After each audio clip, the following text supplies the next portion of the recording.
Hello class, this is Mr. Perez. I'm gonna teach you a little basic things about the emojis. First of all, we open a new document for Illustrator. We wanna have 5 boards, 6 by 6, 3 columns. That will stack them in order 3 and 2 at the bottom. Once you have that, you're gonna be working with emojis. They all should work together somehow. So the first thing that I do is I click the command and the quote, or I go to view, should be show grid. If I hit this one right now, it will make it disappear, but I bring it back with this keyboard shortcut. Just that easy. The idea of having a grid is to keep your designs unified. You might want to agree on which size you're gonna do the little square that goes around most emojis. Not all of them have them, some of them do. Apps for sure have the little button around. It kind of organizes it on the screen desktop. Once you decide on the border that you want, you can actually apply a color for it.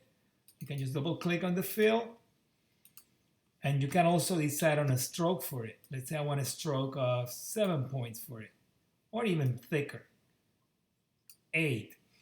You can apply gradients to those edges, to the stroke. Just notice how I just did it here by clicking the gradient.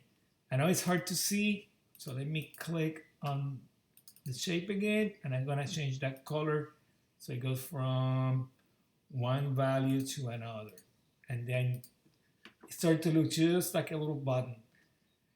Something you do when you're doing designs like this, these are supposed to be 6 by 6. Assuming that I want a border for it, let's say that I actually want the little emoji to live in a space this large. Whoops, I went too big there. Once I decide on that, get out of isolation mode. Whoops.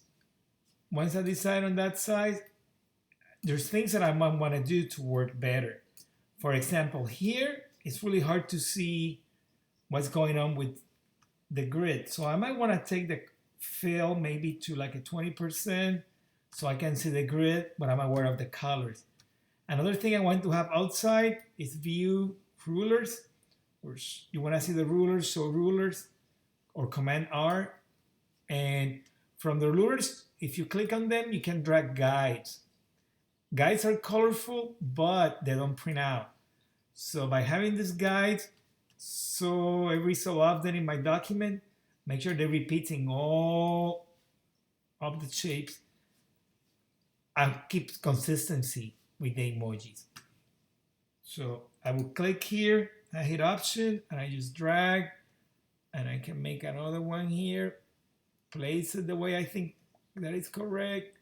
Command D will duplicate it again on the other side, and I can copy paste it and put another one down here and keep doing the same thing. Make sure they're all the same in the same place for all this document.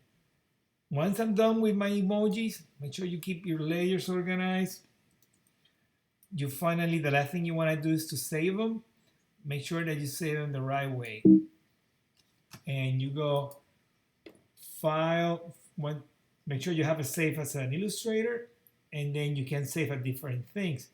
You can save as a JPEG, or you can export, or you can have different choices. PNG, you have JPEG, you have many of them. And if you go save as, it changes from program to program. Save as lets you save it as an Illustrator or a PDF. It all depends what you're being asked to save for. That's all, class. Take care.